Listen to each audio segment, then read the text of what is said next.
মই অন্যৰ কথা নকওঁ, মই নিজৰ ল'ৰাটোৰ ক্ষেত্ৰতে দেখোঁ। সি ভাল, পঢ়া শুনাত ভাল, কিন্তু পঢ়ি থাকে ইমান ফ্ৰাষ্ট্ৰেটেড হৈ যায়। কিবা এটা লেচন পঢ়ে না, মই নোৱাৰিছোঁ মা, মোৰ নহ'ব আৰু মই এবাৰ চেছ আৰু অলপ কথাটো এটা লেচন পঢ়িব নোৱাৰাৰ কাৰণে চেছ হৈ যায় নিগ্ৰবত মানুহ। এই যিটো আত্মবিশ্বাসটো, এই আত্মবিশ্বাসটো সিহঁতৰ কোনোবাখিনিৰ অভাৱ হৈছে। আপুনি কথাটো এনেকেও ভাবিব পাৰে যে এই আত্মবিশ্বাসটো অভাৱ হৈছে মানে আপুনি হয়তো তাক সেই আত্মবিশ্বাসটো দিবই পৰা নাই।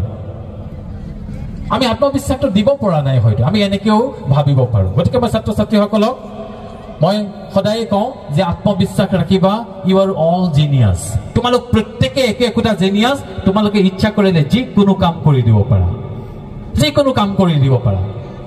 কোনোবা এজন বক্তাই কৈ গৈছে যে আমি যি বিষয়ত পাৰ্গত সেই বিষয়ত আমি আগবাঢ়িবলৈ যত্ন কৰিব লাগে, আৰু আমাৰ অভিভাৱকসকলেও সেই সুবিধাটো দিব লাগে।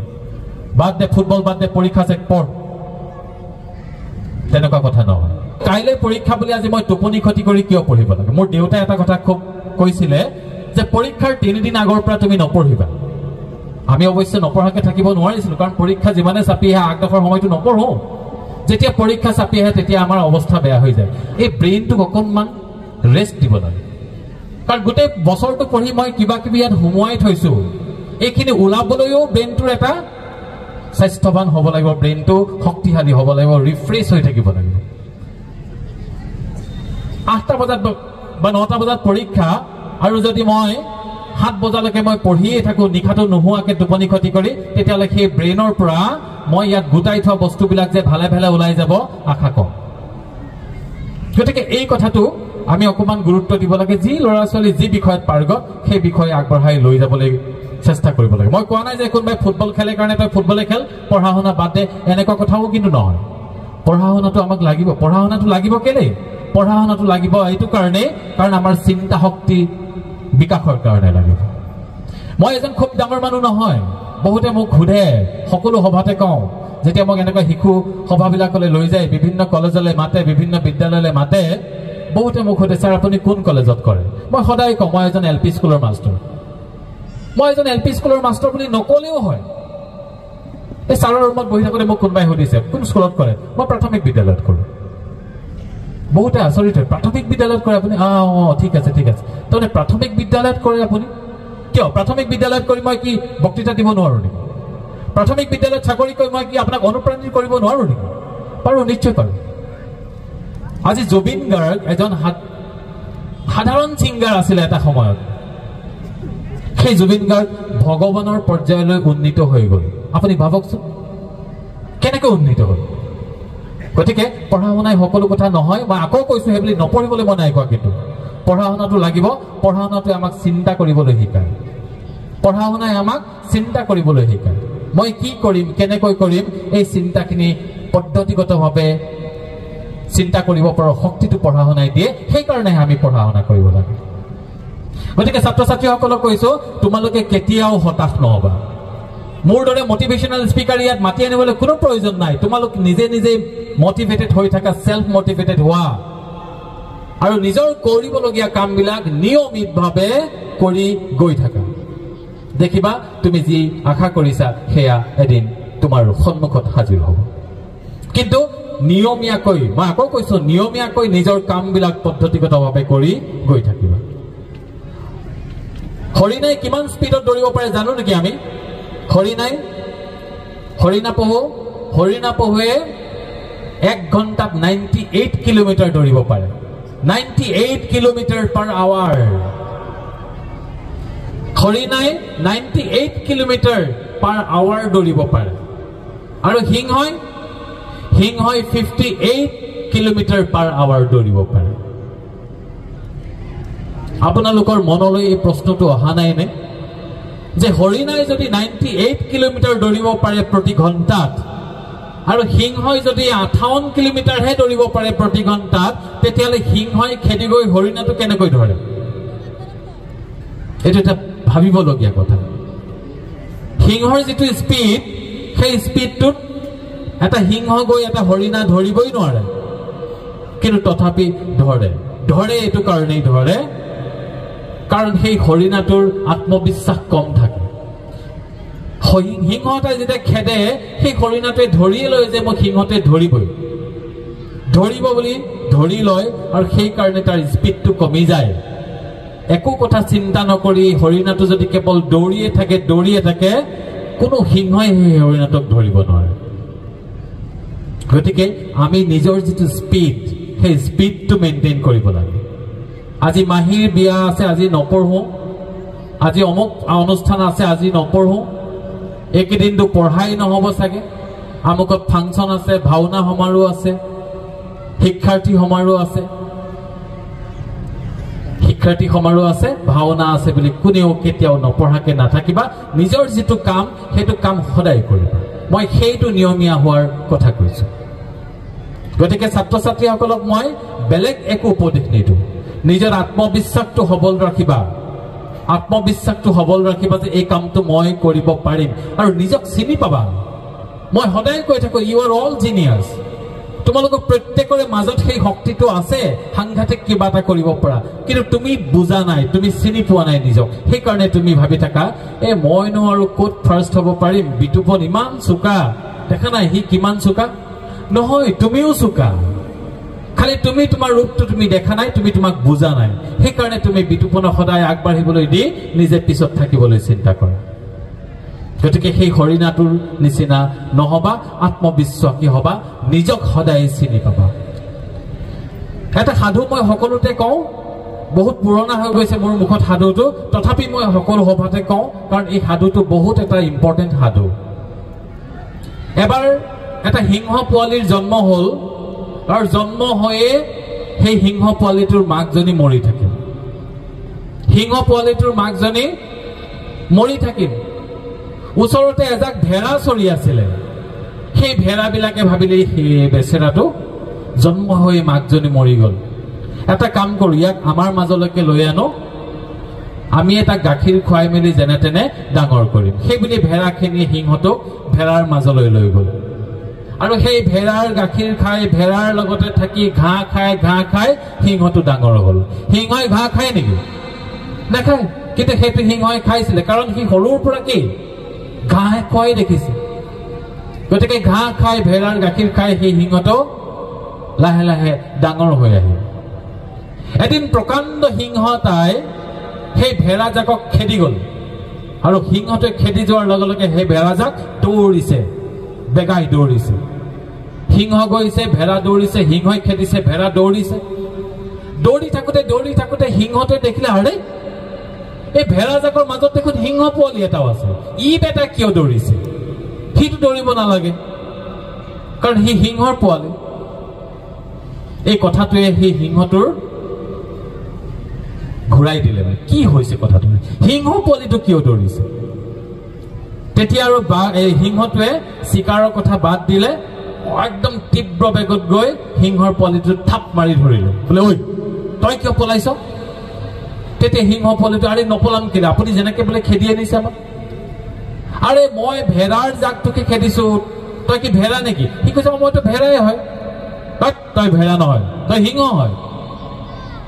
ভালকে গুজৰ এটা মাৰ, তই গম পাই যাবি তই সিংহ, ভালকে গুজৰ মাৰ। সেই সিংহ পোৱালিটোৱে গাত সমস্ত জোৰ লগাই এবাৰ গুজৰিবলৈ চেষ্টা কৰিলে আৰু গুজৰণিটো কেনেকুৱা হ'ল? তাৰমানে সেই সিংহটোৱে ভেড়াৰ লগত থাকি বেবাবলৈও শিকিল। তেতিয়া সিংহটোৰ অত্যন্ত খং উঠিল, প্ৰচণ্ড খং উঠি পোৱালিটোক ধৰিলে আৰু নদীৰ পাৰলৈ লৈ গ'ল।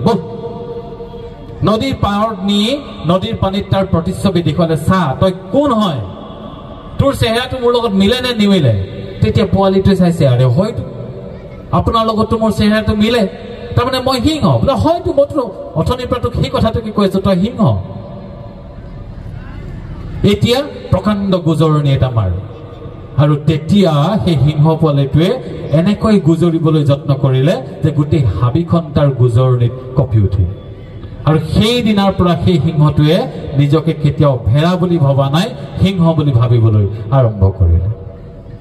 গতিকে আমাৰ কেতিয়াবা তেনেকুৱা হয় যে ভেড়াৰ লগত থাকি থাকি আমি নিজকে ভেড়া বুলিয়ে ভাবিলো, এই মইনো ক'ত পাৰিম। কিন্তু নহয়, আমি প্ৰত্যেকে একো একোটা সিংহ।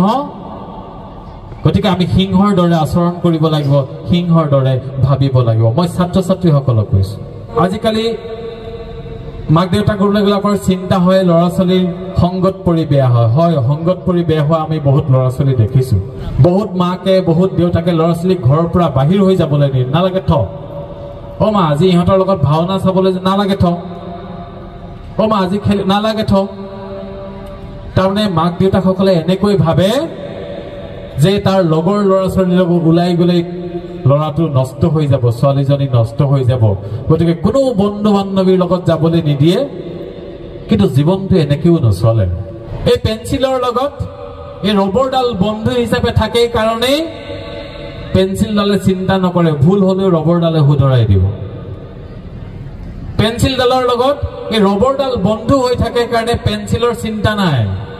যদি কেনেবাকে লিখোতে ভুল হৈ যায়, ৰবৰডাল আছে শুধৰাই দিব। কিন্তু কলমৰ বন্ধু নাই। গতিকে কলমৰ প্ৰতি পদে পদে বিপদ। কলম অত্যন্ত সাৱধান হৈ থাকিব লাগে, আৰু এবাৰ যদি কেনেবাকৈ ভুল হৈ যায়, তাক বেকাকে আঁচ এডাল মাৰি কাটি দিয়াৰ বাহিৰে শুধৰাবলৈ কিন্তু কোনো উপায় নাই। গতিকে আমাৰ বন্ধুবিলাক তেনেকুৱা হ'ব লাগে যাতে আমাক শুধৰাই লৈ যাব পাৰে। আমি বন্ধু নিৰ্বাচন কৰোঁতে এনেকুৱা বন্ধু নিৰ্বাচন কৰিব লাগে যাতে সেই বন্ধুসকলে আমাক সঠিক বাট দেখুৱাব পাৰে, সেই বন্ধুসকলে যাতে আমাক বিপদত সহায় কৰিব পাৰে, সেই বন্ধুসকলে যাতে মোৰ দুখৰ সমভাগী হ'ব পাৰে, মোৰ সুখৰো সমভাগী হ'ব পাৰে। আমি বহুতেই দুখত সমভাগী হওঁ, কিন্তু সুখত সমভাগী হোৱা মানুহৰ সংখ্যা দিনক দিনে কমি আহিছে। সিহঁতিয়ে কেনেকে টকা ঘটে আমি জানো ন। সিহঁতি 20 লাখ টকা গাড়ী নলে কোনে গাড়ী ল'ব? এনেকৈ আমি কথা পতা হৈছো। আৰু এই যে এনেকৈ কথা পাতিছো, এনেকৈ কথা পাতোতে পাতোতে পাতোতে পাতোতে আমি ক'ব নোৱাৰাকৈ আমাৰ মানসিকতাবিলাক আমাৰ ল'ৰা ছোৱালীলৈ গুচি গৈছে। গতিকে আপুনি ঘৰত কেনেকৈ আছে, আপুনি ঘৰত কি কথা পাতিছে, আপুনি কি কৰি আছে, আপোনাৰ ল'ৰাইও সেইখিনিকে কৰিব, সেইখিনিকে ভাবিব। বহুত মাক দেউতাকে কমপ্লেইন কৰে, মোক সদায় ফোন কৰে অসমৰ বিভিন্ন ঠাইৰ পৰা, ছাৰ এই কিতাপ নপঢ়ে, আমাৰ ল'ৰাটোৱে কি কৰিব, অকল মোবাইলকে চাই থাকে, অকল মোবাইলকে চাই থাকে। আছে নি তেনেকুৱা সমস্যা? কোনোবাই অকণমান হাত দাঙি দিব। কাৰোবাৰ ল'ৰা ছোৱালী কেৱল মোবাইলকে চাই থাকে নেকি? এখনো হাত দেখা নাই। গতিকে মই খুব ভাল পাইছো যে অঞ্চলত মোবাইল চাই থকা ল'ৰা ছোৱালী অন্তত নাই। আছে, এখন হাত দাঙিছে, এখন হাত, দুখন, তিনিখন, বেছিভাগৰে নাই, সেইকাৰণে ডাঙা নাই। আচ্ছা, মই জানো এইটো চবৰে সমস্যা, মোৰো সমস্যা, মোৰ ল'ৰাইও মোবাইল চাই থাকে। বহুত গালি গালাজ কৰিলো, মাৰপিটো কৰিলো, মাককো গালি কৰিলো, মোৰ মোবাইলটো নলয়। কিন্তু কেতিয়াবা মই কওঁ যে তোমাৰ যদি মোবাইল ল'ব লগা আছে, গেম খেলিব লগা আছে, মোৰ মোবাইলত তুমি গেম ডাউনলোড কৰি লোৱা, মোৰ মোবাইলটো ল'বা। নলয়। মোৰ মোবাইলটো এনেই পেলাই থৈ দিলেও সি নলয়। কিন্তু মাকৰ মোবাইলটো সি হাতৰ পৰা আনিবলৈ জাষ্ট অকণমান চান্স বিচাৰি ফুৰে। আপুনি হাতত মোবাইলটো লৈ কাৰোবাৰ ভালনে সেই বুলি পিছফালৰ পৰা মোবাইলটো কপকে লৈ গুচি যায়। আপুনি ভাতকেইটা পাতো বুলি মোবাইলটো অকণমান ছেফ জেগাত থৈ কুকাৰটো ধুবলৈ লাগিব, দেখিব মোবাইল গায়ব। মাকৰ মোবাইলটো আজৰিবলৈ ল'ৰা ছোৱালী সদায় চায়ে থাকে। মই বহুত বেয়া পাইছিলো, ল'ৰাক বহুত গালি গালাজ কৰিছো, কিন্তু আজিকালি মই গালি গালাজ নকৰো। মই এটা কথাই ভাবো যে এই মোবাইলটো আচলতে মোৰ বস্তু নহয়, এই মোবাইলটো সিহঁতৰে বস্তু হয়, সিহঁতৰে বস্তু হয়। গতিকে মোবাইলটোৰ পৰা আমি সিহঁতক আঁতৰাই আনিব নোৱাৰো, কিন্তু আমি এটা কথা শিকাব পাৰো যে এই মোবাইলটো আমি কেনেকৈ ব্যৱহাৰ কৰিব লাগে। মোবাইলটোত থাকিবই সিহঁতে, উপায় নাই। আপুনি যিমানে মোবাইলটো আঁতৰাই দিয়ক, আজি তই মোবাইল নলবি বুলি কৈ দিয়ক, দেখিব তাৰ পিছ মুহূৰ্ততে ক্লাছৰ পৰা ৰুটিন এখন দিছে, উপায় নাই, তাক গৈ মোবাইলটো দিব লগা হৈছে, যা তহঁতক ক্লাছত পৰীক্ষাৰ ৰুটিন দিছে ল। গতিকে মোবাইলটোৰ পৰা আপোনালোকে এৰুৱাব নোৱাৰে, কিন্তু মোবাইলটো কেনেকৈ ব্যৱহাৰ কৰিব লাগে সেইটো আপোনালোকে শিকাব পাৰে। গতিকে আৰু লগতে আটাইতকৈ ডাঙৰ কথা কি যে আমি অভিভাৱকসকলেও মোবাইলত এডিক্টেড হৈ আছো নেকি সেইটোও চাব লাগিব। কিন্তু আমি যদি নিজে মোবাইল চাই থকা ল'ৰাক মোবাইল নাচাবি দেই, নহ'ব। আমি যদি নিজেই কিতাপ নপঢ়ো আৰু ল'ৰা ছোৱালীক কৈ থাকো কিতাপ পঢ়, সেই ল'ৰা ছোৱালী কিন্তু কিতাপ কেতিয়াও নপঢ়ে। আপোনালোকে মনত ৰাখিব আপোনালোকে যদি নিজে কিতাপ নপঢ়ে আপোনালোকৰ ল'ৰা ছোৱালীয়ে কেতিয়াও কিতাপ নপঢ়ে গতিকে ল'ৰা ছোৱালীয়ে কিতাপ পঢ়িবৰ কাৰণে আপোনালোকেও কিতাপ পঢ়িব লাগিব ল'ৰা ছোৱালীয়ে মোবাইল নাচাবৰ কাৰণে আপুনিও নিজে মোবাইলটোৰ পৰা আঁতৰি থাকিব লাগিব নতুবা মোবাইলটোৰ লগত কেনেকৈ সহবাস কৰিব সেই কথাখিনি আমি শিকাব লাগে এলপি স্কুলৰ মোৰ পৰ্যায়ত মই যিখিনি ল'ৰা ছোৱালীক পঢ়া-শুনা কৰি থাকো পঢ়াও সেই ল'ৰা ছোৱালীখিনি শিকাবলৈ ভাল মোবাইলত আজিকালি বহুত ভাল বস্তু আছে আৰু মইতো এনেকুৱা এটা মানুহ মই 24 ঘণ্টা মোবাইলত থাকো মই এনি টাইম ফেচবুকত থাকো প্ৰত্যেকখন সভাতে কওঁ বহুতে সুধে যে আপুনি বহুত ফেচবুকত থাকে দেখোন মই বহুত নাথাকো মই কেৱল ফেচবুকতে থাকো কেতিয়াবা ছুটি পালেহে মই ঘৰলৈ আহোঁ কিন্তু মই ফেচবুকত থাকো মানে মই ৰিলছ চাই সময় নকটাও মই ফেচবুকত চাওঁ মই ফেচবুকত ল'ৰা ছোৱালীবিলাকৰ কাৰণে কিবা দিব পাৰি নেকি সেই বস্তুবিলাক মই খুচৰি বাছি দিওঁ বহুতে মোক সুধে আপুনি ইমান সাধু কৈ থাকে এই সাধুবিলাক আপুনি ক'ত পায় এই সাধুবিলাক মই কিতাপ পঢ়ো নহ'লে কি ফেচবুকত ঘূৰি ফুৰিলে এনেকুৱা ঢেৰ সাধু পোৱা যায় আৰু সেইকাৰণে বহুতে মোক কয় এজন কপি মাষ্টাৰ ক'ৰবাৰ পৰা সাধু আনি ক'ৰবাত কৈ দিয়ে আৰু হয় সাধুটো কি মই নিজে ৰচিম নেকি সাধুটো মই নিজে ৰচা বস্তু নহয় ন সাধুটো মানুহৰ মুখে মুখে প্ৰচলিত হোৱা কিছুমান কাহিনী আনক যদি আমি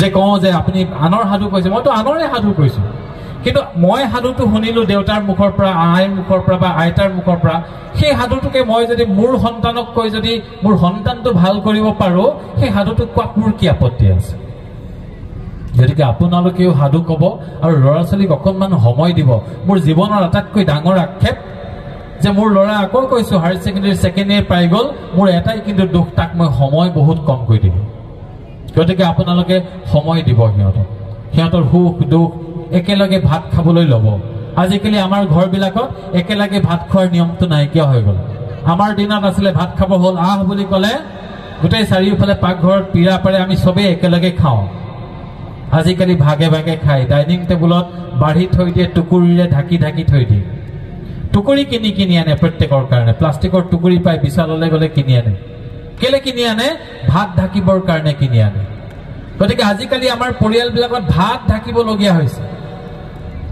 সময় সলনি কৰিব আমুক বজাত ভাত খাম সকলোৱে বহি ভাত খাম সেই যে ভাতৰ টেবুলখন কেৱল ভাত খোৱা নহয় সেই ভাতৰ টেবুলৰ বহি আমাৰ হৃদয়ৰ সৈতে হৃদয়ৰ সংস্পৰ্শ হয় বহুত কথা পাতিব পাৰো চিনেমাবিলাকত দেখাই নহয় চিনেমাবিলাকত দেখায় বাপেক ব্ৰেকফাষ্ট টেবুলত বহে জীয়েকো আহে বাপেকে কয় মাজনী এটা কথা আছিল নহয় সেইটোৱে কথা এই ব্ৰেকফাষ্টৰ টেবুলখন ভাতৰ টেবুলখন কেৱল ভাত খাবৰ কাৰণে নহয় মানুহৰ সৈতে মানুহৰ মনৰ বাতৰি ল'বৰ কাৰণেও ব্যৱহাৰ কৰিব লাগে গতিকে এনেবিলাক কথা আমাৰ সমাজ জীৱনৰ পৰা একেবাৰে এৰ খাই গৈছে আমি সকলোৱে অলপ যত্ন ল'ব লাগিব ছাত্ৰীসকলক বেছি আৰু দীঘলীয়াকৈ কথা নকওঁ কিন্তু তোমালোকক মই আকৌ এবাৰ কৈছো যে পৃথিৱীত যদি কেনেবাকৈ তোমাক সঁচাকৈ ভাল পোৱা মানুহ আছে তোমাক সঁচাকৈ যদি তোমাৰ ভাল হোৱাটো বিচৰা মানুহ আছে সেয়া কেৱল মা আৰু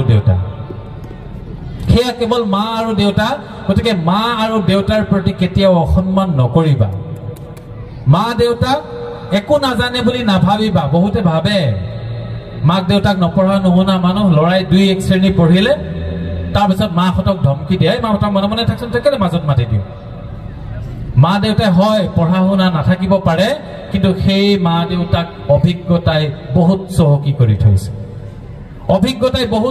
কৰি থৈ গৈছে ককাহঁতক বুঢ়া হৈছে বুলি আমি একো নাজানে বুলি ভাবিলে নহ'ব বৃদ্ধসকলক একো নাজানে বুলি ভাবিলে নহ'ব জ্যেষ্ঠসকলে একো নাজানে বুলি ভাবিলে নহ'ব তেওঁলোকে হ'ব পাৰে পঢ়া শুনাৰ জ্ঞান নাই কিন্তু তেওঁলোকক অভিজ্ঞতাই বহুত চহকী কৰি থৈ গৈছে 12টা ল'ৰা এবাৰ ট্ৰেইনত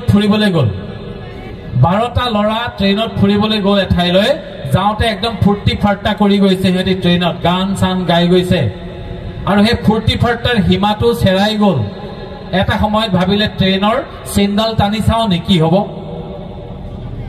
12টা ল'ৰাই ইমান ফূৰ্তি কৰি গৈছে যে ফূৰ্তি কৰোঁতে সিহঁতৰ ট্ৰেইনৰ চেইনডাল টানি চাবলৈ মন গ'ল কিন্তু ট্ৰেইনৰ চেইনডাল টানি দিলেতো নহ'ব ট্ৰেইনৰ চেণ্ডাল টানি দিলে ট্ৰেইনখন ৰৈ যাব আৰু ফাইন ভৰিব লাগিব কিমান ফাইন ৬,০০০ টকা ফাইন ভৰিব লাগিব তো ল'ৰাকেইটাই ভাবিলে ৬,০০০ টকা ক'ৰ পৰা দিম টানিম কিন্তু আমাক ধৰিব তেতিয়া কি কৰিলে গোটেইকেইটাই ৫০০ টকা উলিয়াই নিজৰ পকেটত ভৰাই থলে কৈছে এতিয়া টান ১২টা ল'ৰাই ৫০০ টকা পকেটত ভৰাই ললে আৰু লগৰ এটা কৈছে টান ট্ৰেইন ৰৈ যাব পুলিচ যদি আহে দি দিম ৫০০ টকা কি কথা আছে ৬,০০০ টকা ফাইন দি দিম কিন্তু ট্ৰেইনৰ চেণ্ডাল টানি কেনেকুৱা মজা লাগে চাওঁ ঠিক তেনেকুৱাতে সিহঁতি দেখিলে যে সেই ডবাটোতে এজন বৃদ্ধ মানুহ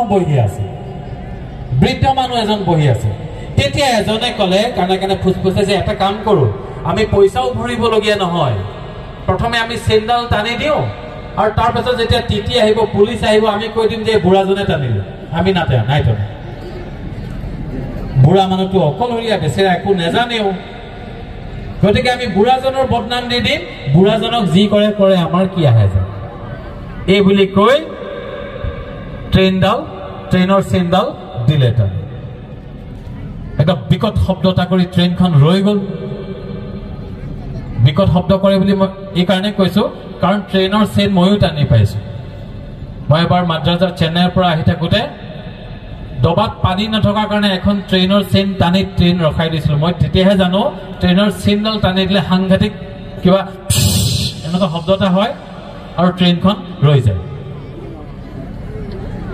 সেই ল'ৰাকেইটাই ট্ৰেইনৰ চেইনডাল টানি দিলে লগে লগে টিটি আহিলে পুলিচ আহিলে ৰেলৱে পুলিচ দৌৰি আহিলে ডবাটোত আহি সোমালে বোলে কোনে ট্ৰেইন চেইনডাল কোনে টানিলে ল'ৰাকেইটাই দেখালে যে এই বুঢ়াটোৱে টানিলে আমি নাই টানা বুঢ়াই দেখিলে যে এইটোতো সাংঘাতিক কথা হৈ গ'ল সিহঁতি ১২টা আছে ডবাটোত ১২টা মানুহে যেতিয়া ১২টা ল'ৰাই যেতিয়া মই টানিছো বুলি কৈ দিয়ে মোৰ লগততো ছাপোৰ্ট কৰিবলৈ কোনো নাই এটা বুঢ়াই ফচি গ'ল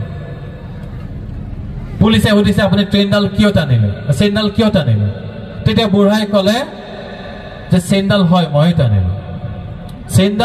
টানিলো এই ল'ৰাকেইটাই মোৰ পৰা এই মাত্ৰ ৬,০০০ টকা কাঢ়ি ল'লে চাওক ৫০০ টকা প্ৰত্যেকে ভগাই ল'লে এই ৫০০ টকা ভগাই লৈ মোক পাৰ ডকাইত কৰিলে সেইকাৰণে মই চেইনডাল টানি দিলোঁ পুলিচে ভাবিলে হয় নেকি চাওঁ চবৰ পকেটে হয় চবৰ পকেটে ৫০০ টকা আছে গতিকে মই ক'ব খুজিছোঁ যে বৃদ্ধ হ'ল বুলি একো নাজানে বুলি নাভাবিবা মা দেউতাই একো নাজানে বুলি নাভাবিবা এইটো হাঁহিও এটা সাধু কিন্তু তোমালোকে শিকিবলগীয়া কথা আছে যে তোমাতকৈ তোমাৰ মা দেউতা অভিজ্ঞতাৰে বহুত চহকী তোমাতকৈ তোমাৰ ককা দেউতা অভিজ্ঞতাৰে বহুত চহকী তোমাৰ গাঁৱৰ জ্যেষ্ঠসকল তোমাৰ গাঁৱৰ বৃদ্ধসকল তোমালোকতকৈ অভিজ্ঞতাৰে বহুত চহকী গতিকে তেওঁলোকৰ পৰা তোমালোকৰ শিকিবলগীয়া আছে পাবলগীয়া আছে জানিবলগীয়া আছে গতিকে জীৱনটো চলাই লৈ গৈ থাকিবা আজি যথেষ্ট সময় কম হ'ল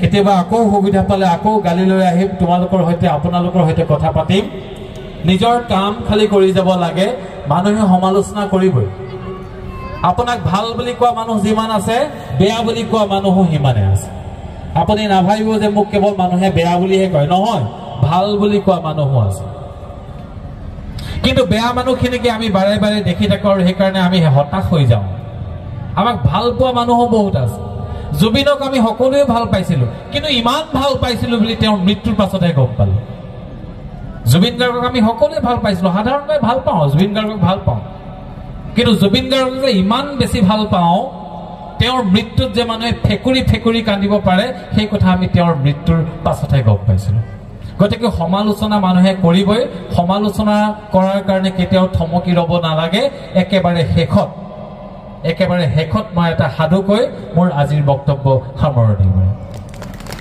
এই যে সমালোচনা কৰিব বুলি ক'লো এজন চিত্ৰকৰ আছিলে এখন চহৰত আৰু সেই চিত্ৰকৰজনে অঁকা ছবি মানুহে বহুত ভাল পায় আৰু সেই চিত্ৰকৰজনে তেওঁৰ ছবিবিলাক মানুহে ইমানেই কিনি লৈ যায় যে চিত্ৰকৰজনৰ এদিন মনলৈ এটা কথা আহিল যে মোৰ ছবিবিলাক ইমান কিয় ভাল পায় মানুহে এখনো ছবি মোৰ বেয়া নহয়নে বা মোৰ ছবি আকোতে ক'তো ভুল নহয়ে নেকি মানুহবিলাকে যে ইমান ভাল পায় গতিকে তেওঁ ছবি আকোতে কি ভুল হয় জানিবলৈ মন কৰিলে আৰু তেওঁ কি কৰিলে এদিন নিজে ছবি এখন আঁকিলে ছবি এখন আঁকি ৰাস্তাৰ কাষৰ এজোপা গছত গজাল মাৰি ওলমাই দিলে আৰু তলতে এটা বাক্য লিখি থলে যে এই ছবিখনত কি কি ভুল হৈছে সকলোৱে এটা দাগ মাৰি মাৰি মোক অনুগ্ৰহ কৰি দেখুৱাই দিব তেওঁ নিজে এখন ছবি এখন ৰাস্তাৰ কাষৰ গছ এজোপাত ৰাতিপুৱাই আঁৰি দিলে গজাল মাৰি আৰু গধূলি সেই চিত্ৰকৰজনে সেই ছবিখন চাবলৈ আহিছে চাবলৈ আহি দেখিলে যে ছবিখনৰ ছবি হৈ থকা নাই গোটেই ছবিখনতে দাগ হৈ গ'ল তাৰমানে ইমান ভুল আছে ইজন আহিছে এডোখৰত ভুল বুলি দাগ এটা মাৰি দিয়ে সিজন আহে এডোখৰত ভুল বুলি দাগ এটা মাৰি দিয়ে আৰু গোটেই দিনটো দাগ মাৰোতে মাৰোতে ছবিখন নাইকিয়া হৈ গ'ল কেৱল সেই দাগবিলাক থাকি গ'ল আৰু গধূলি আহি সেই চিত্ৰকৰজন দেখি আচৰিত হৈছে আৰে এই ছবিখনত ইমান ভুল আছেনে মই তাৰমানে ইমান দিনে ইমান ভুলকৈ ছবি আঁকি আহিছিলোঁ এখন ছবি আঁকোতে যদি মোৰ ইমান ভুল হ'বই পাৰে তেতিয়াহ'লে মই আজিৰ পৰা ছবি এনে আঁকোচা সেইবুলি সেই চিত্ৰকৰজনে সেইদিনাই ছবি আঁকাৰ সিদ্ধান্ত বাতিল কৰিলে আজিৰ পৰা মই ছবি নেআঁকো আৰু নিজৰ বন্ধুজনক গৈ ক'লেগে যে আজিৰ পৰা ভাই দোস্ত মই ছবি নেআঁকো বোলে কেলে নেআঁকো বোলে কেলে আঁকিম কচোন মানুহে মোৰ ছবিবিলাক কিনি নিয়া দেখি মই ভাবিছিলোঁ মানুহে মোৰ ছবিবিলাক ভাল পায় মই ভাবিছিলোঁ মোৰ ছবি অঁকাত কোনো ভুলেই নাই কিন্তু আজি মই এনেকুৱা এটা কাম কৰিলোঁ এই গছজোপাত এখন ছবি আঁকি মানুহক ভুলবিলাক দেখুৱাই দিবলৈ ক'লো গোটেই ছবিখনতে এনেকুৱা দাগ পৰিলে যে ছবিখনেই নাইকিয়া হৈ থাকিল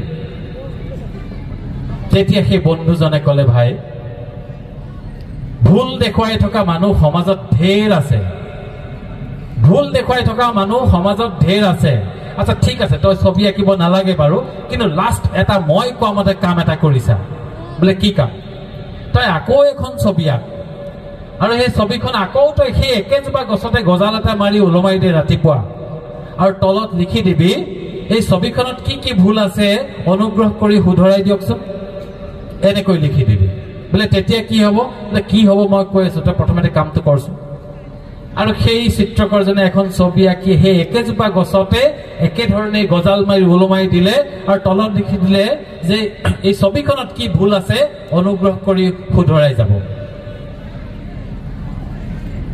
আৰু আবেলি আহি সেই চিত্ৰকৰজন আচৰিত হৈছে যে সেই ছবিখন ছবিয়ে হৈছে না কলমৰ দাগ না কোনোবাই শুধৰাই দিছে একদম মসৃণ এখন কোনে একোৱে চোৱা নাই ছবিখন তেতিয়া সেই বন্ধুজনে চিত্ৰকৰজনক কৈছে চা ভুল দেখুৱাবলৈ কওঁতে হাজাৰ হাজাৰ মানুহে ভুল দেখুৱাই দিলে তোৰ ছবিখনত কিন্তু শুধৰাই দিবলৈ কওঁতে কোনেও কিন্তু তোৰ ছবিখন শুধৰাবলৈ সাহস নকৰিলে বা মন নকৰিলে গতিকে সমাজত এনেকুৱা মানুহ থাকিবই সমালোচনা কৰিবই সেই সমালোচনা কৰা মানুহখিনিয়ে আপোনাক বেয়া পায় বুলি ধৰি ল'লে নহ'ব মানুহে আজিকালি খুব হততে সমালোচনা কৰি দিয়ে খুব বেয়াকৈ কৈ দিব পাৰে আচৰিত ফেচবুকত যেতিয়া আপোনালোকে চাব বহুতৰে ফেচবুক আপোনালোকৰ একাউণ্ট আছে কোনোবা এজনক যদি গালি দিয়ে দেখিব কমেণ্ট ছেকশ্যনত আপুনি চাব নোৱাৰাকৈ গালি দিয়ে এজন মানুহক ইমান বেয়াকৈ ক'ব পাৰে এজন মানুহক ইমান বেয়াকৈ ক'ব পাৰে নেকি মানুহৰ মেণ্টেলিটিটো তেনেকুৱা হৈছে গতিকে এই মেণ্টেলিটিটো আমাৰ অকণমান চেঞ্জ কৰিবৰ হ'ল আমাৰ চিন্তাবিলাক আমাৰ মানসিকতাবিলাক আমাৰ সলনি কৰিবৰ হ'ল অলপ আগতে ছাৰে কৈ গৈছে যে আমাৰ ইয়াত মিড ডে মিল আছে ইউনিফৰ্ম দিছে কিতাপ দিছে সকলো সা সুবিধা দিছে তাৰ পাছত শিক্ষা কিয় পিছুৱাই গৈছে তাৰ পিছতো শিক্ষা কিয় পিছুৱাই গৈছে এই যে কিয় পিছুৱাই গৈছে এই কথাটো আমি চিন্তা কৰিবৰ হ'ল হয়তো আমাৰ মানসিকতা সলনি নোহোৱাৰ কাৰণে আমাৰ কিছুমান ক্ষেত্ৰত আমি পিছুৱাই গৈছো গতিকে গোটেই কথাখিনি আমি আমাৰ অঞ্চলটোৰ ভালৰ কাৰণে আমি চিন্তা কৰিব লাগিব প্ৰত্যেক দিনে আমি প্ৰত্যেকে ছাত্ৰ ছাত্ৰীসকলক আকৌ কৈছো ডাঙৰ ডাঙৰ কাম কৰিব নালাগে সৰু সৰু কিছুমান ভাল কাম তোমালোকে নিতৌ কৰি যাবা ছাত্ৰ ছাত্ৰীসকলক কৈছো প্ৰতিদিনে প্ৰতি ক্ষণত তোমালোকে সৰু সৰু কিছুমান ভাল কাম কৰি যাবলৈ যত্ন কৰিবা বহুত ডাঙৰ কিবা এটা একেদিনাই কৰি দিম বুলি আশা নকৰিবা এই সৰু সৰু ভাল কামবিলাকে তোমাৰ জীৱনত এনেকুৱা কিছুমান ভাল প্ৰভাৱ পেলাব তুমি নিজেই বিশ্বাস কৰিব নোৱাৰিবা যে এয়া ময়েই নে তোমালোকে এটা কথা সদায় মনত ৰাখিবা এই প্ৰকাণ্ড ঘৰটোৰ তুলনাত দুৱাৰখন কিন্তু সৰু প্ৰকাণ্ড ঘৰটোৰ তুলনাত দুৱাৰখন সৰু, কিন্তু এই দুৱাৰখনেই ঘৰটোক নিৰাপত্তা দি থাকে। গোটেই ঘৰটোৰ সা সম্পত্তি যিমান যি আছে এই দুৱাৰখনে বচাই ৰাখে। দুৱাৰখন কিন্তু ঘৰটোতকৈ বহুত সৰু, আৰু এই দুৱাৰখনক নিৰাপত্তা দি থকা তলাটো তাতোতকৈও সৰু। এই প্ৰকাণ্ড দুৱাৰখনক নিৰাপত্তা দি থকা তলাটো তাতোতকৈ সৰু, আৰু এই তলাটোক তলা কৰি ৰখা চাবিটো কিন্তু তাতোতকৈ সৰু। গতিকে এই অকণমানি চাবি এটাই এই প্ৰকাণ্ড ঘৰটোক নিৰাপত্তা দি থাকে। গতিকে আমি প্ৰতিদিনেই সৰু সৰু কিছুমান ভাল কাম যদি কৰি যাওঁ, সৰু বুলি আমি যদি তাক ইগনোৰ নকৰোঁ, তাক যদি আমি অৱমাননা নকৰোঁ, দেখিম যে এই সৰু সৰু কামবিলাকে আমাৰ জীৱনটো মহিয়ান কৰি তুলিছে, আৰু সেইদিনা আমি অনুভৱ কৰিম যে আমি জীৱনটোত কিজানি সফল হৈছোঁ। গতিকে পুনৰবাৰ সকলোলৈ ধন্যবাদ জ্ঞাপন কৰিছোঁ। মই সদায়ে কওঁ যে মোৰ ছাত্ৰ ছাত্ৰীসকলক ক'বলগীয়া বহুত কথাই থাকে, কিন্তু সময়ৰ অভাৱত ইমান কথা কৈ থাকিব পৰা নাযায়, আৰু ছাত্ৰ ছাত্ৰীসকলৰ ইমান কথা শুনি থাকিব পৰা নাযায়। গতিকে আকৌ অনাগত দিনত কেতিয়াবা গালি উচ্চ মাধ্যমিক বিদ্যালয় হওক বা অঞ্চলটোৰ যিকোনো অনুষ্ঠানে যদি মোক কেতিয়াবা মাতে, মই নিশ্চিতভাৱে আহিম। আমি জীৱনৰ কথা পাতিম, আমি কিতাপ পঢ়া আৰু নপঢ়াৰ কথা পাতিম। কিয় কিতাপ নপঢ়োঁ, আমি কিয় কিতাপ পঢ়িব লাগে, এই বিষয়ক মই প্ৰতিখন সভাত বহুত ঠাইত মই গৈছোঁ। কিতাপ পঢ়া সম্পৰ্কত আমি বিশেষভাৱে যত্ন ল'ব লাগে। অভিভাৱকসকলকো কৈছোঁ, গ্ৰন্থমেলাৰ বতৰ আহি আছে। এতিয়া গ্ৰন্থমেলাৰ বতৰ আহি আছে, আপোনালোকৰ সন্তানক আপোনালোকে কিতাপ কিনিবলৈ শিকাওক, কিতাপ পচন্দ কৰিবলৈ শিকাওক, গ্ৰন্থমেলালৈ লৈ যাবলৈ তেওঁলোকক অনুপ্ৰাণিত কৰক। আমাৰ এটা বদনাম আছে যে নতুনসকলে কিতাপ নপঢ়ে, কিন্তু নহয়, কিতাপ পঢ়ে, কিতাপ পঢ়ে। আৰু যিসকলে কিতাপ নপঢ়ে, আমি তেওঁলোকক কিতাপ কেনেকৈ পঢ়িব লাগে সেইটো আমি শিকোৱা উচিত। আপোনালোকে হয়তো ভাবিছে কিতাপ পঢ়িব নজনা মানুহো আছে নেকি? আছে। সমাজৰ ৯৫% মানুহেই কিতাপ পঢ়িব নেজানে। আৰু মোৰ ভিডিঅ'বিলাকত মই এইবিলাক কথাই কৈ থাকোঁ যে কিতাপ কেনেকৈ পঢ়িব লাগে। কিতাপ পঢ়ি বেয়া পোৱা মানুহ কোনো নাই, কিতাপ পঢ়ি বেয়া পোৱা মানুহ কোনো নাই, কিন্তু কিতাপ যদি কোনোবাই নপঢ়ে, তেওঁ এই কাৰণেই নপঢ়ে কাৰণ তেওঁ কিতাপ পঢ়িব নাজানে। তেওঁ এই কাৰণেই কিতাপ নপঢ়ে কাৰণ তেওঁৰ হাতত আজিলৈকে তেওঁ পঢ়ি ভাল পোৱা কিতাপ এখন পঢ়াহি নাই। ময়ো কিতাপ নপঢ়া মানুহ আছিলোঁ। আজি ৩-৪ বছৰ আগলৈকে মই কেৱল 2খন কিতাপ পঢ়িছিলোঁ আৰু নিজকে পণ্ডিত বুলি ভাবিছিলোঁ, মাষ্টৰ হৈ গৈছিলোঁ। তাৰপিছত যেতিয়া মই এদিন এখন কিতাপ উপহাৰ পালোঁ এজনী ভণ্টিৰ পৰা, সকলোতে কথাটো মই কওঁ, আৰু সেই কিতাপখন পঢ়ি মোৰ ইমানেই ভাল লাগিলে, সেইদিনাৰ পৰা আৰু মোক বেলেগে কিতাপ পঢ়িবলৈ কোনেও কোৱা নাই। আৰু মই প্ৰতিদিনে 5 পেজ বা 10 পেজ হ'লেও মই কিতাপ পঢ়োঁ। গতিকে এই কিতাপ পঢ়াৰ অভ্যাসটো হ'বলৈ কিতাপ পঢ়িব আমি জানিব লাগিব। আৰু প্ৰথম কথা হ'ল, আপোনাৰ হাতত আপুনি ভাল পোৱা, পঢ়ি ভাল পোৱা এখন কিতাপ আপোনাৰ হাতত পৰিবহি লাগিব। গতিকে যেতিয়ালৈকে আপোনাৰ হাতত আপুনি পঢ়ি ভাল পোৱা কিতাপ এখন নপঢ়েহি, তেতিয়ালৈকে আপুনি কিতাপ বিচাৰি থাকক, কিতাপ পঢ়ি থাকক। এদিন দেখিব আপুনি ভাল পোৱা এখন কিতাপ আপোনাৰ হাতত পৰিছে, আৰু সেইদিনাৰ পৰা আপোনাক বা ছাত্ৰ ছাত্ৰীসকলক কোনেও কিতাপ পঢ়িবলৈ ক'ব নেলাগে, নিজে নিজেই কিতাপ পঢ়ি থাকিব। সকলোলৈ পুনৰবাৰ ধন্যবাদ জ্ঞাপন কৰিছোঁ। মই আকৌ আশা কৰিছোঁ গালি উচ্চ মাধ্যমিক বিদ্যালয়ৰ লগতে এই সামগ্ৰিক গালি অঞ্চল, জোনাই অঞ্চল ৰাজ্যখনৰ ভিতৰতে, দেশৰ ভিতৰতে অধিক জিলিকি উঠক। ইয়াতে ইমানবিলাক প্ৰতিভাৰ আকৰ আছে, এই প্ৰতিটো আকৰে নিজা নিজা কক্ষপথত নিজে ঘূৰি থাকক আৰু নিজে উজলি থাকক। সকলোলৈ ধন্যবাদ জ্ঞাপন কৰি মোৰ বক্তব্য ইমানতে সামৰিলোঁ। পুনৰবাৰ ধন্যবাদ।